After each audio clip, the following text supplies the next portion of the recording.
Hi friends, अनंत classes में आप सभी का हार्दिक स्वागत है। मैं आशीष तागड़। मेरी क्लास का ये पार्ट 3 है। जिस किसी बच्चे ने अगर पार्ट 1 और पार्ट 2 नहीं लिया है तो वो जा कर के पार्ट 1 और पार्ट 2 जा कर के ले लें और फिर मेरा पार्ट 3 अटेंड करें।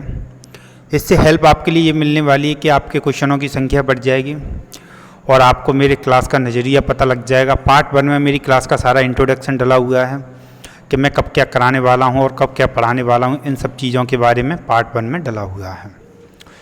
और पार्ट 2 मेरी बहुत अच्छी सीरीज है जिसमें बहुत अच्छे क्वेश्चनों के बारे में बताया गया है और आप सभी उन क्वेश्चनों को जा कर के उन क्वेश्चनों की सीरीज़ को अटेंड करें जो कि आपके लिए बहुत ही लाभदायक होने वाली है। देखिए, जिनको अगर हमारी थ्योरी क्लास पढ़नी है तो थोड़ा वेट करना पड़ेगा।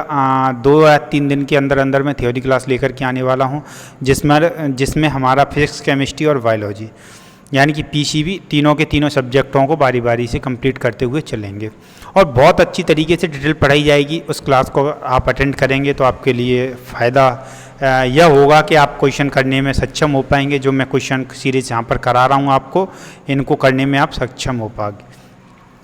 क्योंकि साइंस इसलिए ज़रूरी हो जाता है क्योंकि ग्रुप डी का जो एग्ज़ाम अभी आने वाला है, एनटीपीसी सीबीटी 2 का जो एग्ज़ाम आने वाला है, उसमें साइंस बहुत अच्छी लेवल की पूछी जाती है। यानी ग्रुप डी में अगर पूछा जाए तो फिजिक्स के जो क्वेश्चन हैं वो बहुत अच्छे पूछे जाते हैं और बाद बाकी की अगर हम ध्यान देते हैं कि एसएससी की तरफ अगर हम ध्यान देते हैं तो एसएससी में भी बहुत अच्छी तरीके से क्वेश्चन इसमें पूछे गए हैं। यानी कि एसएससी में भी इन क्वेश्चनों के बारे में बहुत अच्छी तरीके से पूछा गया है। तो आप सब लोग इन चीज़ों को ध्यान में ना दे करके कृपया करके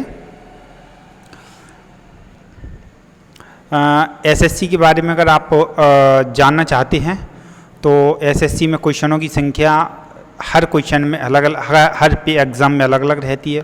जैसे कि सीजीएल टायर 1, टायर 2 और सीजीएल, उसके बाद सीएचएसएल हो गया, उसके पास एसएससी जीडी का एग्ज़ाम हो गया जो कि अभी आने वाला एग्ज़ाम है।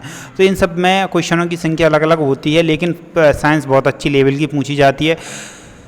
देखिए, हमारे जो क्वेश्चन हैं यह सिर्फ और सिर्फ प्रीवियस ईयर क्वेश्चन और न्यू ट्रेंड में जो आने वाले क्वेश्चन हैं उनके आधार पर यह सीरीज़ बनाई जा रही है, जिससे कि आप लोगों के लिए यह लाभ हो जाएगा कि इससे एक तो ये पता लग जाता है इस सीरीज़ से कि न्यू ट्रेंड में कौन से क्वेश्चन बन जाते हैं।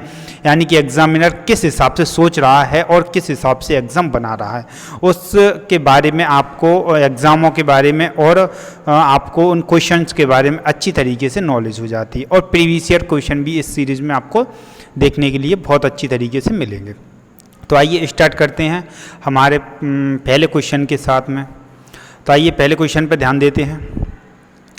बल की परिभाषा आती है न्यूटन के, यानी कि बल की परिभाषा न्यूटन के कौन से नियम में। अगर आपने न्यूटन के तीनों नियम पढ़े हुए हैं तो आप बल की परिभाषा आसानी से बता सकते हैं। गति के पहले नियम में, गति के दूसरे नियम में, या गति के तीसरे नियम में, या गुरुत्वाकर्षण नियम से बल की परिभाषा किस में आती है बताइए। तो ये बल की परिभाषा है जो आती है गति के पहले नियम में। आपने देखा होगा बल बराबर दूरी बटे समय, जो कि न्यूटन का फर्स्ट लॉ है। यानी कि कोई वस्तु है या कोई किसी वस्तु पर जब तक अगर उस पर भारी बल न लगाया जाए तो वह वस्तु चलेगी नहीं, और जब तक अगर उस पर भारी बल न लगाया जाए तो वह वस्तु रुकेगी नहीं। कुछ इस प्रकार है। अगर आपने पढ़ा हुआ है गति का पहला नियम या न्यूटन के तीनों नियम पढ़े हुए हैं तो आपको ध्यान आ रहा होगा। यानी कि इस क्वेश्चन का answer A option is the correct answer. चलिए आइए नेक्स्ट क्वेश्चन पर ध्यान देते हैं। Question number 2। हाँ, यह क्वेश्चन की सीरीज पहले 40 क्वेश्चनों की चलती थी, अब इन क्वेश्चनों को घटा करके 30 कर दिया गया है। यह करने का कारण सिर्फ यह है कि लोगों काफ़ी फ्रेंड्सों के कमेंट आ रहे थे कि सर यह सीरीज़ लंबी हो जाती है, वीडियो आपकी काफ़ी लंबी हो जाती है, लेंथी हो जाती है। तो देखो, अगर अच्छे से पढ़ाना है, सब चीज़ को समझा के पढ़ाना है तो लंबा तो होगा, ये तो आपको कंपलसरी है। क्योंकि क्या मतलब है मैं आपको जल्दी इन क्वेश्चनों को करा दूँ और आपको कुछ समझ में ही नहीं आए, इसलिए इन क्वेश्चनों को घटा करके 30 कर दिया गया है। और लेकिन हाँ, इतना है कि थंबनेल पर जो दिख रहा है आपको 5000 क्वेश्चन, ये तो कंप्लीट होंगे, इससे कम क्वेश्चन मैं कराने वाला नहीं हूँ, क्योंकि ये सीरीज जब ही रुकेगी जब ये क्वेश्चन 5000 कंप्लीट हो जाएंगे। तो आइए नेक्स्ट क्वेश्चन पे ध्यान देते हैं। Question number 2। निम्न में सदिश राशि नहीं है। निम्नलिखित में से सदिश राशि कौन सी है, कौन सी नहीं है, सॉरी, निम्न में से सदिश राशि कौन सी नहीं है? संवेग, द्रव्यमान, ऊर्जा या कार्य? बताइए। सदिश राशि, अगर इन सदिश और अदिश राशि के लिए मेरे पास एक बहुत अच्छी ट्रिक है, लेकिन इसे मैं आपको थ्योरी क्लास में बताऊंगा, क्योंकि ये सब ट्रिक थोड़ी लंबी है, लेकिन याद करने का इतना अच्छा आसान तरीका है कि आप बहुत अच्छी तरीके से इसको ज़बरदस्त तरीके से याद कर जाओगे। यानी कि आपको ये भी समझ में नहीं आएगा कि सदिश और अदिश में क्या अंतर होता है। सिर्फ आप वर्ड देख करके या संवेग है, द्रव्यमान है, ऊर्जा है या कार्य है, क्या लिखा हुआ है, इसे देख करके आप ये समझ जाओगे कि सदिश है या अदिश है।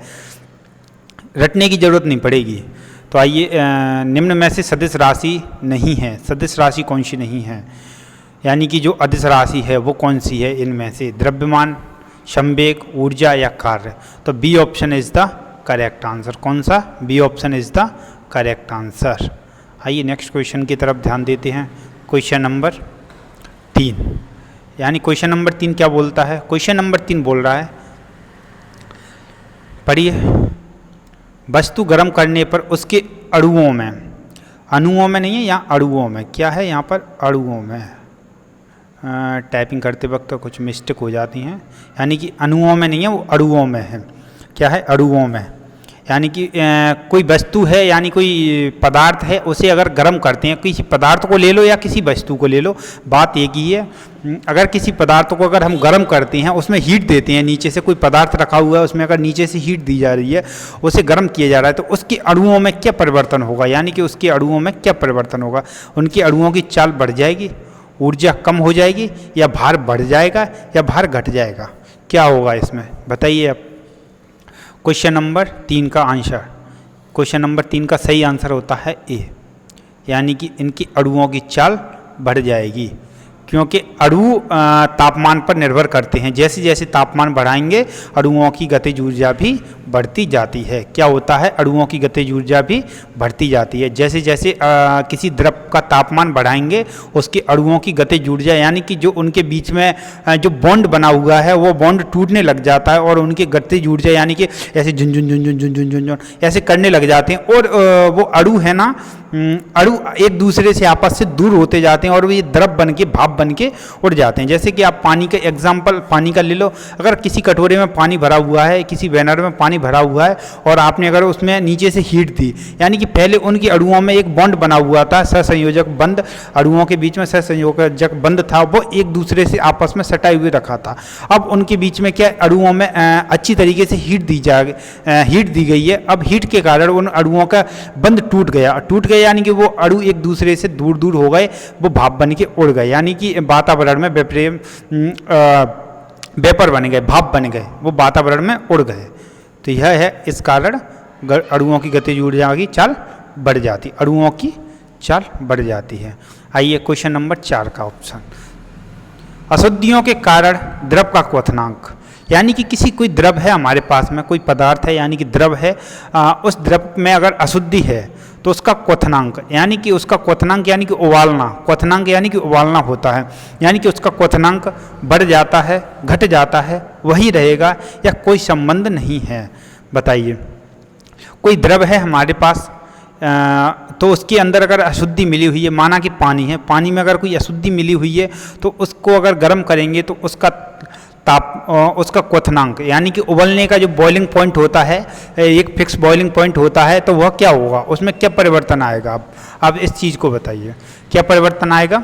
बढ़ जाता है, यानी कि उसका बॉइलिंग पॉइंट बढ़ जाता है। अगर किसी पदार्थ में कुछ अशुद्धियाँ मिला दी जाएं तो उसका बॉइलिंग पॉइंट बढ़ जाएगा, यानी कि क्वथनांक उसका बढ़ जाता है।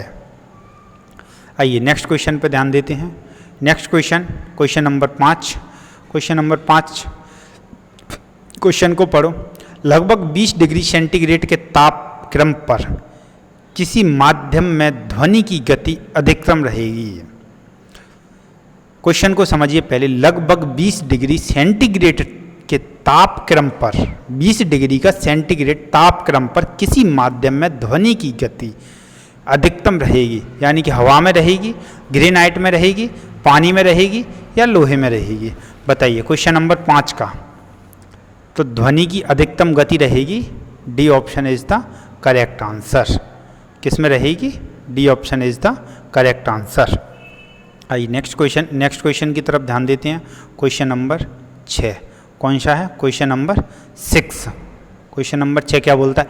प्रकाश के विद्युत चुम्बकीय स्वरूप की खोज किसने की थी? यानी कि प्रकाश का जो विद्युत चुम्बकीय स्वरूप है, लाइट आ रही है, उसके प्रकाश इसके विद्युत चुम्बकीय स्वरूप की खोज किसने की थी? स्नेल ने, न्यूटन ने, मैक्सवेल ने या फिर यंग ने? किसने की थी? विद्युत चुम्बकीय स्वरूप की खोज किसने की थी? बताइए। क्वेश्चन नंबर 6 का आंसर स्नेल, न्यूटन, मैक्सवेल या यंग। तो विद्युत चुम्बकीय स्वरूप की खोज की थी, C option is the correct answer, यानी कि मैक्सवेल। किसने की थी दोस्तों? मैक्सवेल ने। तो सभी दोस्त चैनल को लाइक, शेयर और सब्सक्राइब कर दें जल्दी। अगर किसी ने अगर चैनल को सब्सक्राइब नहीं किया है, लाइक नहीं किया है, तो जल्दी लाइक करें और बेल आइकन की बटन को दबाएं, जिससे कि आपके पास नई वीडियो आने का नोटिफिकेशन तुरंत मिले और आप तुरंत मेरी क्लास अटेंड करें। यह क्वेश्चन की सीरीज बहुत इम्पोर्टेंट है, इसमें बहुत अच्छे अच्छे क्वेश्चन डाले गए हैं, प्रीवियस ईयर क्वेश्चन हैं, आपके लिए बहुत फायदेमंद रहेंगे। आइए नेक्स्ट क्वेश्चन पर ध्यान देते हैं। सबसे कम तरंग दैर्घ्य वाला प्रकाश होता है, यानी कि सबसे कम तरंग दैर्घ्य वाला प्रकाश कौन सा होता है? लाल, पीला, नीला या बैंगनी? यानी कि तरंग दैर्घ्य क्या होती है? देखिए सबसे पहले तो आप इस चीज़ को समझिए, यानी कि यह कोई माध्यम है, तो इसमें एक तरंग दैर्घ्य इस प्रकार से जो लाइनिंग चलती है, तो इस प्रकार से इसकी तरंग दैर्घ्य यानी कि इन दोनों के बीच की डिस्टेंस, इन दोनों के बीच की डिस्टेंस के बारे में पूछा गया, इसे कहते हैं तरंग दैर्घ्य। यानी कि कौन से प्रकाश की, यानी कि कौन सी ऐसी लाइट है, कौन सा ऐसा कलर है, कौन सी ऐसी कलर वाली लाइट है जिसकी तरंग दैर्घ्य सबसे अधिक रहती है? तो बताइए। तो इसका आंसर है सही, D option is the correct answer, यानी कि बैंगनी। कौन सा? बैंगनी। आइए नेक्स्ट क्वेश्चन पर ध्यान देते हैं। Question number 8। क्वेश्चन नंबर 8 क्या कह रहा है? पढ़िए क्वेश्चन को। किसी परिपथ में एक बिंदु पर मिलने वाली धाराओं का बीजीय योग, किसी परिपथ में एक बिंदु पर मिलने वाली धाराओं का बीजीय योग। कोई परिपथ है, उस परिपथ में एक बिंदु पर मिलने वाली धाराओं का बीजीय योग क्या होता है? बताइए। बीजीय योग क्या होता है? शून्य। क्या होता है? शून्य। शून्य होता है। आइए नेक्स्ट क्वेश्चन पर ध्यान देते हैं। Question number 9। क्वेश्चन नंबर 9 क्या बोलता है? क्वेश्चन नंबर 9 बोल रहा है विद्युत मोटर किस सिद्धांत पर कार्य करता है? विद्युत मोटर होता है, यानी कि जो लाइट से चलने वाली जो मोटर होती है वह किस सिद्धांत पर कार्य करती है? फैराडे के नियम पर, लेस के नियम पर, ओम के नियम पर या फ्लेमिंग के नियम पर? बताइए विद्युत मोटर किस सिद्धांत पर कार्य करता है? बताइए। क्वेश्चन पढ़िए और आंसर दीजिए, सिर्फ और सिर्फ क्वेश्चन पढ़िए और आंसर दीजिए। माय फ्रेंड्स, क्या होता है इसका दोस्तों आंसर? इसका क्या होगा? A option is the correct answer. क्या होता है? A option is the correct answer. Faraday के नियम पर विद्युत मोटर के सिद्धांत पर कार्य करता है, फैराडे के नियम पर। आइए नेक्स्ट क्वेश्चन पर ध्यान देते हैं। Question number 10। Question number 10।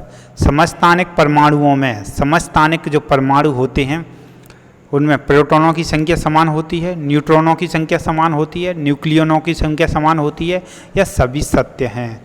समस्थानिक क्या होते हैं? किसी, पहले इसका ऑप्शन का आंसर बता देता हूँ, फिर उसके बाद मैं समझाता हूँ। समस्थानिकों में समस्थानिक परमाणुओं में, यानी कि कोई समस्थानिक है, उसके परमाणुओं में क्या होता है? प्रोटॉनों की संख्या समान होती है, या न्यूट्रॉनों की संख्या समान होती है, या न्यूक्लियनों की संख्या समान होती है? तो समस्थानिक वही होते हैं जिनके में प्रोटॉनों की संख्या समान होती है। ये option is the correct answer. यानी कि कोई अणु है, उसका एक वैसा ही एक समस्थानिक है, उसके समस्थानिक यानी कि एक वैसा ही एक अणु है, लेकिन उसमें न्यूट्रॉनों की संख्या अलग है, लेकिन प्रोटॉनों की संख्या उसमें समान रहती है, उसे कहते हैं समस्थानिक। यानी किसी अणु में प्रोटॉनों की संख्या अगर एक अणु से दूसरे अणुओं में अगर उसके प्रोटॉनों की संख्या समान है, यानी कि वो उसका समस्थानिक कहलाता है। सीधी सी भाषा में इसे यही बोला जाता है। आइए नेक्स्ट क्वेश्चन पर ध्यान देते हैं। Question number 11। क्वेश्चन नंबर 11 क्या बोलता है? बैरोमीटर का आविष्कार किसने किया था? बैरोमीटर का आविष्कार किसने किया था? एवांजेलिस्ता टेलीसोली ने, या चार्ल्स जेवियर थॉमस ने, या एडवर्ड टेलर ने, या इनमें से कोई नहीं? बैरोमीटर का आविष्कार किसने किया था? बताइए, बैरोमीटर का आविष्कार किसने किया था? एवांजेलिस्ता टेलीसोली ने, चार्ल्स जेवियर थॉमस ने, एडवर्ड टेलर ने, या इनमें से कोई नहीं? तो इसका सही आंसर होता है एवांजेलिस्ता टेलीसोली। उनका पूरा नाम है एवांजेलिस्ता टेलीसोली, यानी उनको टेलीसोली बोला जाता है, लेकिन उनका सही नाम क्या है? एवांजेलिस्ता टेलीसोली। वैसे उनको टेलीसोली बोला जाता है, टेलीसोली पूरा नाम होता है उनका एवांजेलिस्ता टेलीसोली। क्या होता है दोस्तों? एवांजेलिस्ता टेलीसोली। अब तो जाग जाओ मेरे शेरनियों, धमाकेदार क्वेश्चनों की सीरीज चल रही है आपके सामने और आप पता नहीं जाने कहाँ ध्यान बटाए बैठे हो। क्वेश्चन नंबर 11, उड़ान अभिलेख का तकनीकी नाम क्या है? अगर यह क्वेश्चन आपने अगर और कहीं नहीं पढ़े हैं ना, तो चैनल को लाइक शेयर और सब्सक्राइब जरूर करें, क्योंकि यह क्वेश्चन बहुत इंपॉर्टेंट हैं जो कि नए ट्रेंड में बन सकते हैं। यह क्वेश्चन वो क्वेश्चन है जो नए ट्रेंड में बन सकते हैं, जो कि प्रीवियस ईयर क्वेश्चन आए हुए हैं एसएससी 2013, 2014 के या फिर 2017-18 के लगभग ये क्वेश्चन पूछे गए हैं, जो कि नए ट्रेंड में छोटे छोटे एग्जामों में बन सकते हैं। छोटे एग्जाम का मतलब है यानी कि एसएससी से हल्का एग्जाम, ऐसे कि ग्रुप डी ले लो, एनटीपीसी ले लो, इन एग्जामों में ऐसे क्वेश्चन हालांकि पूछे जा सकते हैं। मैं ये नहीं कह रहा कि मेरी सीरीज से 100% क्वेश्चन आएंगे, लेकिन इतना कहता हूँ कि 95% क्वेश्चन, 98% क्वेश्चन मेरी सीरीज से ही आएगा, हर एक क्वेश्चन। आइए, उड़ान अभिलेख का तकनीकी नाम क्या है? उड़ान अभिलेख का तकनीकी नाम क्या है? गहरा बॉक्स, अंधा बॉक्स, काला बॉक्स, या ऊंचाई मापी यंत्र? एक उड़ान अभिलेख होता है, उसका तकनीकी नाम क्या है? उसको तकनीकी नाम यानी कि साइंटिफिक नाम से क्या बुलाया जाता है? यानी कि काला बॉक्स। उसको क्या बुलाया जाता है? काला box. C option is the correct answer. क्या होता है इसका सही answer? C option is the correct answer.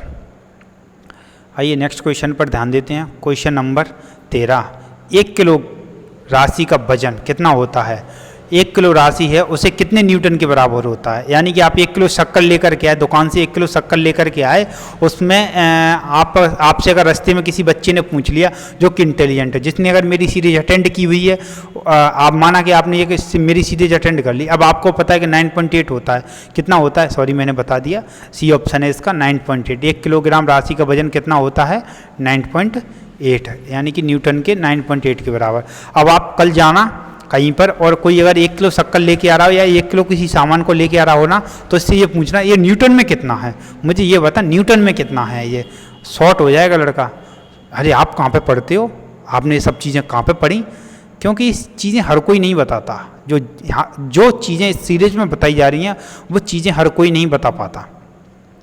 तो आइए नेक्स्ट क्वेश्चन पर ध्यान देते हैं। Question number 14। क्वेश्चन नंबर 14 क्या बोलता है? निम्न में से कौन सा एक तत्व है? यानी कि तत्व कौन सा है इनमें से? माणिक्य, नीलम, पन्ना या हीरा? इनमें से तत्व, यानी कि यौगिक नहीं पूछा, मिश्रण नहीं पूछा। मैं आपको बता दूंगा अगर आपको थोड़ा थोड़ा ध्यान आ रहा हो, यानी कि इसमें यौगिक भी नहीं पूछा और मिश्रण भी नहीं पूछा, केवल इसमें क्या पूछा है कि इसमें तत्व कौन सा है। तत्व कौन सा होता है? जो फ्रेश पीस होता है उसे तत्व कहते हैं। इसमें किसी भी चीज़ की मिलावट नहीं होती और आवर्तसारी तत्वों से मिलकर के बनी हुई है। यानी कि हीरा क्या है? एक तत्व है। इसे सीधा निकाला जाता है, इसे किसी भी चीज़ से बना करके नहीं बनाया जाता कि किसी दूसरी चीज़ को मिला करके इसे बनाया जा रहा हो। यानी कि हीरा एक प्योर फॉर्म में निकाला जाता है, कोयले की खान से जो निकाला जाता है वो प्योर फॉर्म में निकाला जाता है, इसलिए यह तत्व है। और तत्व वही होते हैं जो प्योर फॉर्म में निकलते हैं, उनमें किसी भी प्रकार की मिलावट नहीं होती। निम्न में से कौन सा एक परमाणु का भाग नहीं है? परमाणु का भाग कौन सा नहीं है? यानी कि कोई एक परमाणु है, अणु, छोटे छोटे परमाणुओं से मिलकर के अणु बनता है, यानी कि परमाणु। निम्न में से परमाणु का भाग नहीं है, यानी कि परमाणु में क्या क्या होता है। परमाणु में इलेक्ट्रॉन होता है, प्रोटॉन होता है, न्यूट्रॉन होता है, फोटॉन होता है, यानी कि इनमें से कौन सा परमाणु का भाग नहीं है। क्वेश्चन को ध्यान देना, सिर्फ यहाँ पर ध्यान देना, यहाँ पर ये चीज़ आपको चकराने वाली बनती हैं, भाग नहीं है। यानी कि आप क्या सोचते हो कि भाग है, जल्दी जल्दी आंसर किया और इलेक्ट्रॉन पर टिक कर दिया और चलो, अरे परमाणु के अंदर इलेक्ट्रॉन तो होता ही है, नीचे तो कोई ऑप्शन पड़ा ही नहीं, क्योंकि हमें टाइम बचाना है, टाइम बचाना है। आपकी गलती नहीं होती, सीधी सी बात यह है कि आपकी गलती नहीं होती कि आप जल्दी जल्दी कर रहे हो, करना भी चाहिए जल्दी, लेकिन क्वेश्चन को अच्छी तरीके से पढ़ करके उसके 4 ऑप्शन अच्छी तरीके से पढ़ करके करना चाहिए। इन सब चीज़ों को कब हो पाएगा, जब आप किसी अच्छी तरीके से फास्ट पढ़ पाओगे और जल्दी जल्दी 4 ऑप्शनों को पढ़ लो, जल्दी जल्दी क्वेश्चन को पढ़ लो और जल्दी दिमाग में सेट हो जाए और तुरंत आंसर उसका दे दिया जाए। तो आइए, परमाणुओं का भाग नहीं है, इलेक्ट्रॉन, प्रोटॉन, न्यूट्रॉन या फोटॉन, कौन सा नहीं है, तो फोटॉन परमाणु का भाग नहीं है, वो है फोटॉन, यानी कि फोटॉन परमाणु का भाग नहीं है। परमाणु के अंदर इलेक्ट्रॉन होते हैं जो बाहरी कक्षा में चक्कर लगाते हैं, बाहरी कक्षा में जो चक्कर लगाते हैं वो इलेक्ट्रॉन होते हैं, इनके पीछे नेगेटिव चार्ज रहता है, इसके बीच में न्यूक्लियस होता है, न्यूक्लियस में प्रोटॉन और न्यूट्रॉन होते हैं। बड़े बड़े तरीके से मैं आपको बता दिया है और अच्छी तरीके से डिटेल में बता दूंगा मैं आपको जब मेरी थ्योरी क्लास चलेगी जब। क्वेश्चन नंबर 16, निम्न में से कौन सा एक तत्व प्राकृतिक रेडियो सक्रियता नहीं दर्शाता। प्राकृतिक रेडियो सक्रियता नहीं दर्शाता, ऑप्शन को पढ़ना, नहीं दर्शाता, क्या लिखा हुआ है, नहीं दर्शाता। यहाँ पर ध्यान देना आप, निम्नलिखित में से कौन सा एक तत्व है जो प्राकृतिक रेडियो सक्रियता नहीं दर्शाता। यूरेनियम, थोरियम, एल्यूमिनियम या पोलोनियम। प्राकृतिक रेडियो सक्रियता नहीं दर्शाता, यानी कि प्रकृति में वह रेडियो सक्रियता का मतलब होता है, मैं आपको बता दूं, यानी कि वो किसी से क्रिया करके कुछ अन्य चीज़ें नहीं बनाता, कुछ अन्य चीज़ें नहीं बनाता। ऐसी कौन सी चीज़ है जो प्रकृति में किसी गैस से क्रिया नहीं कर सकती और उस पर जैसे लोहा क्रिया कर लेता है उस पर जंग लग जाती है। ऐसी कौन सी चीज़ें इनमें से, यूरेनियम, थोरियम, एल्यूमिनियम या पोलोनियम। तो इसका सही आंसर होता है C option is the correct answer. क्या होता है, C option is the correct answer, aluminium. यानी कि जो आप खाना पैक करके ले जाते हैं और जो एल्यूमिनियम की आजकल पॉलीथीनें चल रही हैं और एल्यूमिनियम की चीज़ों में खाना पैक करके भेजा जाता है, तो यह क्या है कि प्राकृतिक रेडियो सक्रियता नहीं दर्शाता, क्योंकि यह किसी से क्रिया करके और कुछ ऐसी घातक चीज़ें नहीं बनाता जिससे कि उससे हमारी बॉडी को नुकसान पहुँचे। यानी कि हमने कोई गर्मा गर्म खाना भर दिया, यानी गर्मा गर्म आप होटल पे गए और सब्जी भरवा के लाए, किस में भर दी, उसने एल्यूमिनियम की थैली में भर दी, यानी कि वह उससे भाप से क्रिया करके या गर्म चीज़ से क्रिया करके या उसमें तेल मिला हुआ है और सब्जी में तो जाने क्या क्या कुछ नहीं डलता, इससे क्रिया करके वो कुछ अन्य चीज़ें यानी टॉक्सिक पदार्थ नहीं बनाता, यानी कि कुछ जहरीला पदार्थ नहीं बनाता जो कि हमारी बॉडी को नुकसान ना करे, इसलिए यह प्राकृतिक सक्रियता नहीं दर्शाता। आइए नेक्स्ट क्वेश्चन पर ध्यान देते हैं। क्वेश्चन नंबर 17, पोलोनियम के समस्थानिकों की संख्या होती है 15, 17, 23 या 27। पोलोनियम के समस्थानिकों की संख्या कितनी होती है, बताइए। पोलोनियम के समस्थानिकों की संख्या कितनी होती है, 15, 17, 23 या 27, बताइए। क्वेश्चन नंबर 17 का आंसर, तो इसका सही आंसर होता है 27। पोलोनियम के जो समस्थानिक हैं उनकी संख्या होती है 27। और समस्थानिक क्या होते हैं इस चीज़ को बोर्ड पे बता दूंगा मैं आपको। देखिए बताने के लिए मैं यहाँ पर बता सकता हूँ, बट क्या होता है कि यहाँ पर सब चीज़ें मैं नहीं लिख सकता, इस बोर्ड पर मैं सब चीज़ें नहीं लिख सकता, जो कि मैं आपको पढ़ा रहा हूँ इस पर मैं आपको सब चीज़ें लिख कर के नहीं बता सकता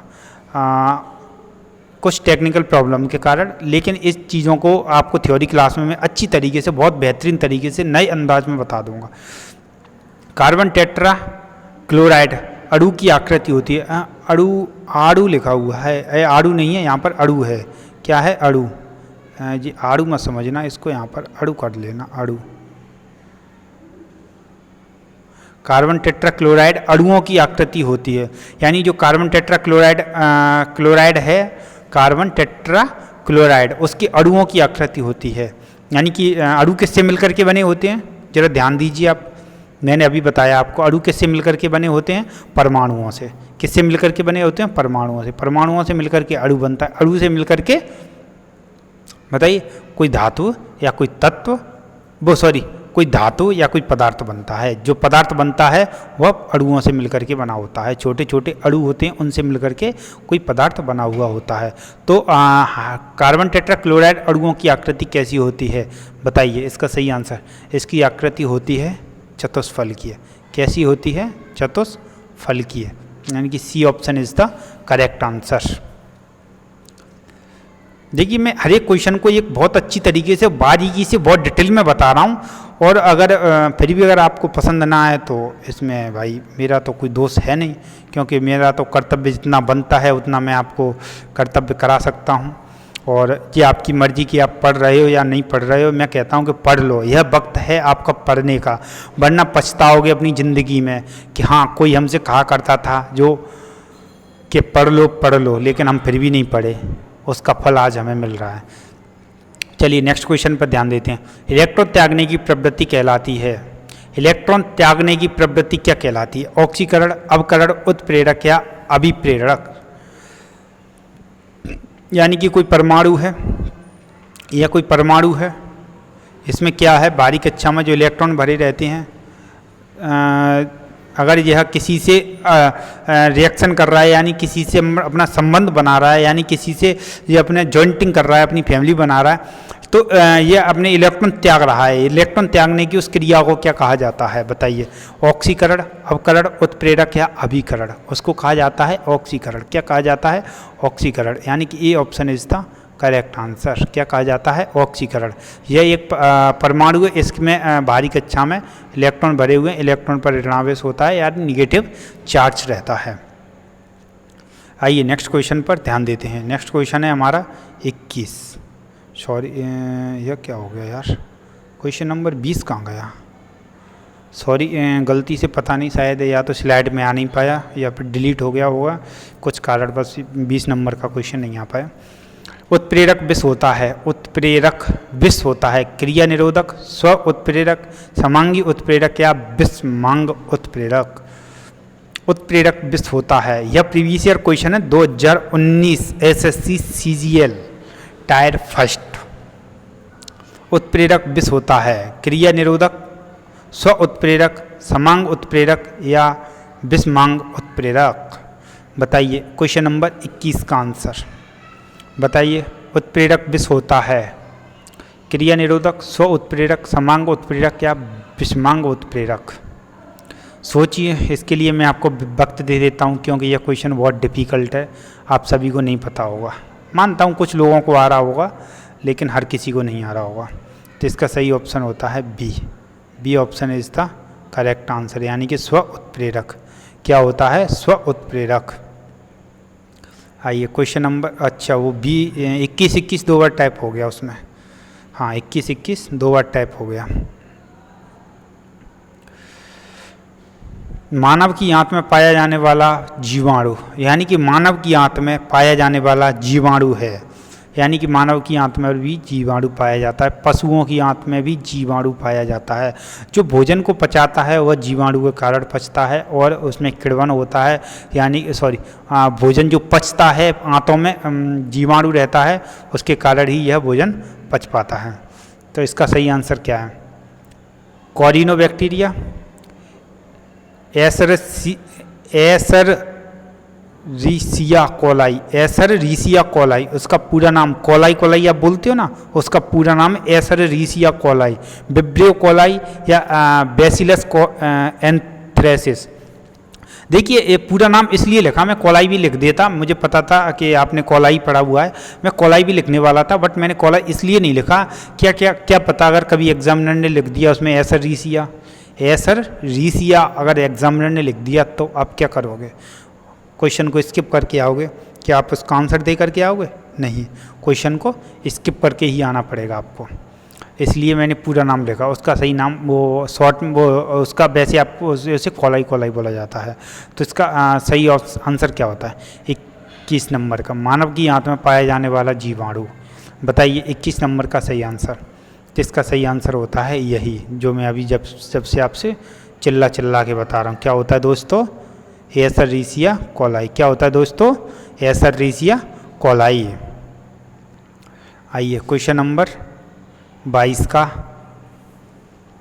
प्याज का खाद्य भाग है, प्याज का खाने योग्य भाग कौन सा है? पत्ता, तना, जड़ या पुष्प? क्या चीज़ खाते हो आप प्याज की? प्याज तो आप सभी ने खाई होगी, उसमें आप कौन सी चीज़ को खाते हो प्याज की? बताइए, कौन सी चीज़ को खाया जाता है प्याज की को? पत्ता, जड़, तना या पुष्प? जल्दी जल्दी बताइए। क्वेश्चन नंबर 22 का, प्याज का वह तना होता है। क्या होता है? प्याज का वह तना होता है। C option is the correct answer. क्या होता है दोस्तों? प्याज का तना होता है। आइए दोस्तों नेक्स्ट क्वेश्चन पर ध्यान देते हैं। मिर्च की चिटपिटी होने का कारण, जो मिर्च होती है यानी कि लाल मिर्च या हरी मिर्च आपने देखी होगी, उसका चिटपिटी होने का कारण यानी तीखापन होने का कारण, कितनी चिटपिटी होती है? हाय दैया मर गई हाय दैया मर गई। मिर्च की चिटपिटी होने का कारण लाइकोपिन,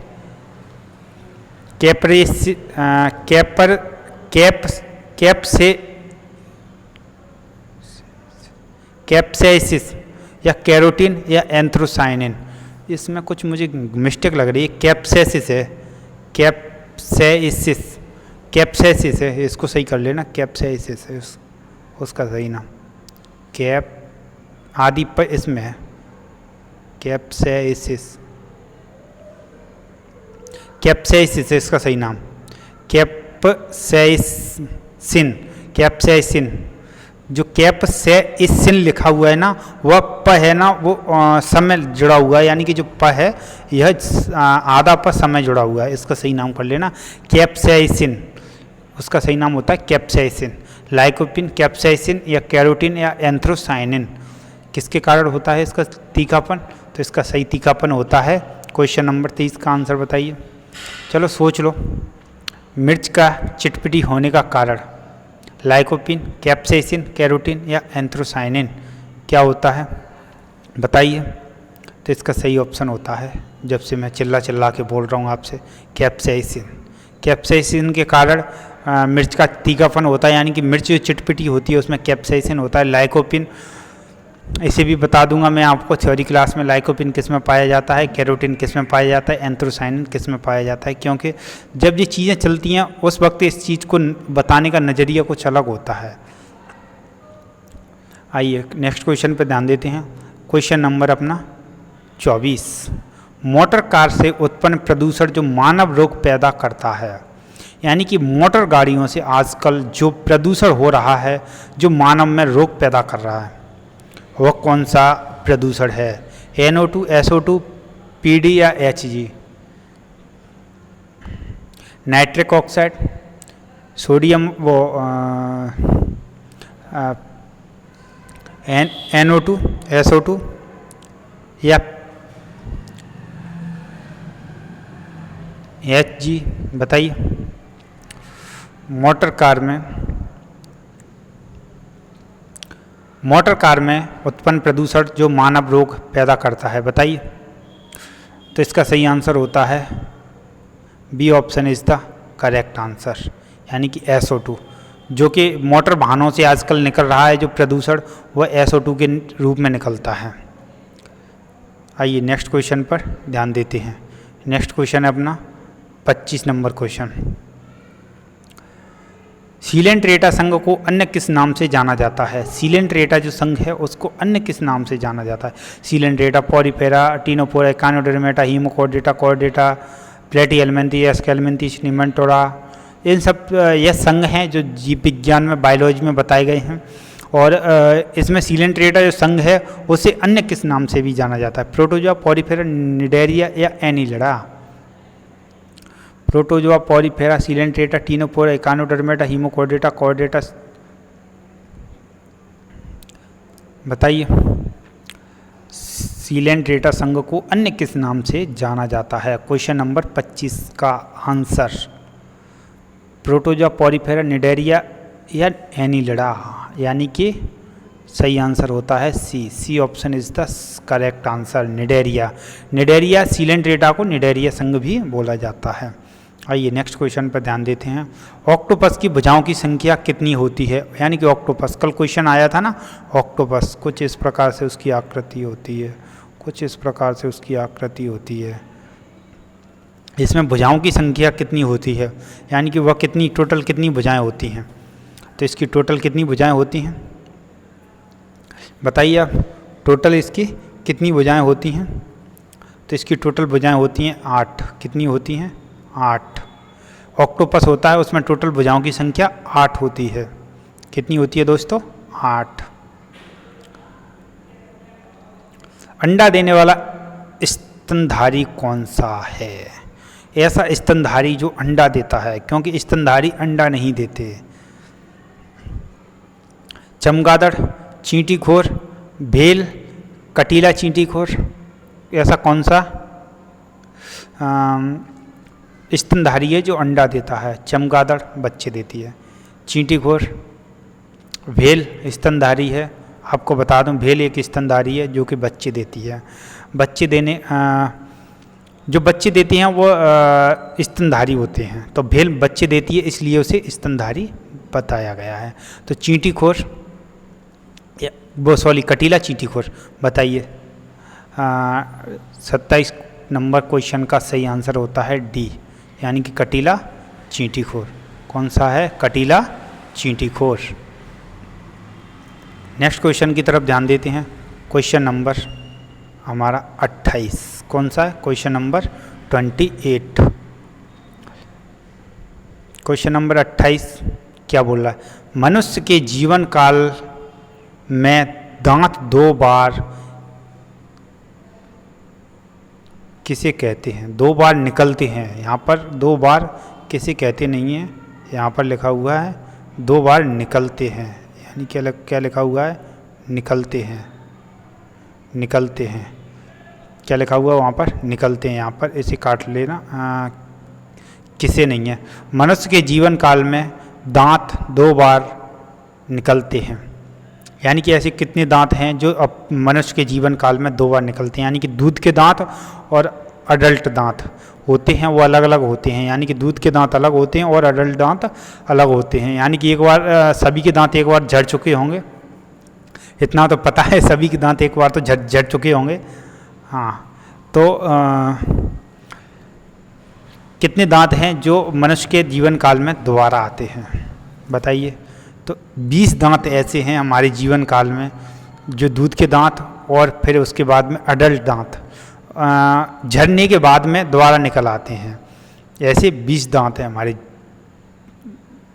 मुंह में, 32 ही होती है, उनमें से 20 दांत तो दोबारा निकल रहे होते हैं, यानी कि जो दूध वाले दांत होते हैं वही दोबारा निकल रहे होते हैं। इसमें canine, incisor, molar, pre molar जो होते हैं ना, ऐसे canine, incisor, molar, pre molar, यहाँ पर आपने देखा होगा, यहाँ से एक साइड के अलग, एक साइड के अलग, ऊपर के जबड़े के अलग। तो इस प्रकार 20 दांत ऐसे हैं जो दोबारा निकलते हैं। आइए क्वेश्चन नंबर 29 का। पेस मेकर का कार्य है मूत्र बनाने का कार्य। पेस मेकर क्या करता है? मूत्र बनाने का कार्य है, पाचन क्रिया का कार्य है, दिल की धड़कन प्रारंभ करना है, या श्वास क्रिया का कार्य है? बताइए। पेस मेकर, पेस मेकर का कार्य क्या है? मूत्र बनाना, पाचन क्रिया, दिल की धड़कन प्रारंभ करना, या श्वास क्रिया का कार्य? तो इसका सही आंसर होता है C option is the correct answer. देखिए इसके बारे में आपको बता दूं, जब किसी को अगर हार्ट अटैक आता है ना, हार्ट अटैक के बाद में अगर किसी की दिल की धड़कन रुक जाती है, यानी कि किसी को अटैक आ गया, हार्ट के अंदर जो 3 नसें होती हैं वो मेन रहती हैं, अगर तीनों की तीनों नसें ब्लॉक हो जाती हैं या उनमें स्टेंट डलने की क्षमता रहती है या बाईपास की जो भी क्षमता रहती है, उसमें उस कंडीशन में अगर किसी का दिल रुक रहा है, यानी कि दिल की धड़कन, दिल पूरी तरह से कार्य नहीं कर पा रहा है, यानी कि बीपी उसका बहुत कम लो होता जा रहा है, उस कंडीशन में उसके एक पेस मेकर लगा दिया जाता है जो बाहरी हिस्सा होता है, यानी कि बाहर की तरफ लगा हुआ होता है, और वह दिल की धड़कन को कंट्रोल करता है, यानी कि दिल की धड़कन को प्रारंभ करता रहता है। इसका सही answer C option is the correct answer. आइए, निम्न में से कौन एक ग्रंथि नहीं है, यानी कि ग्रंथि नहीं है? थायराइड, जठर, यकृत या अग्नाशय। निम्नलिखित में से एक ग्रंथि नहीं है। थायराइड, जठर, यकृत या अग्नाशय, कौन सी ग्रंथि नहीं है? बताइए। थायराइड ग्रंथि है, जठर ग्रंथि है या अग्नाशय ग्रंथि है? बताइए। क्वेश्चन नंबर 30 का आंसर जठर।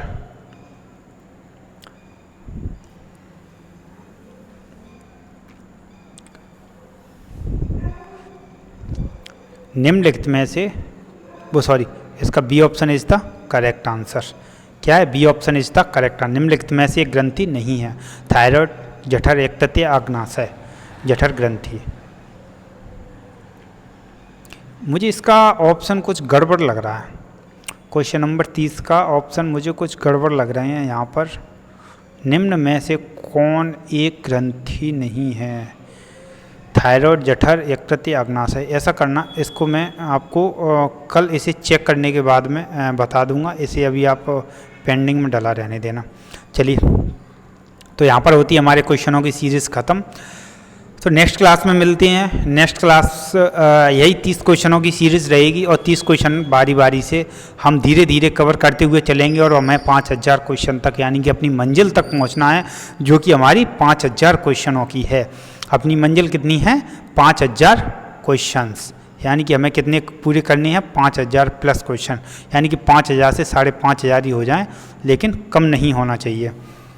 तो चैनल को लाइक, शेयर और सब्सक्राइब कीजिए। न्यू अनंत क्लासेस के नाम से मेरा यूट्यूब चैनल है। चैनल को लाइक कीजिए, शेयर कीजिए और सब्सक्राइब कीजिए और बेल आइकन को दबाइए, जिससे कि आपको नोटिफिकेशन मिल सके।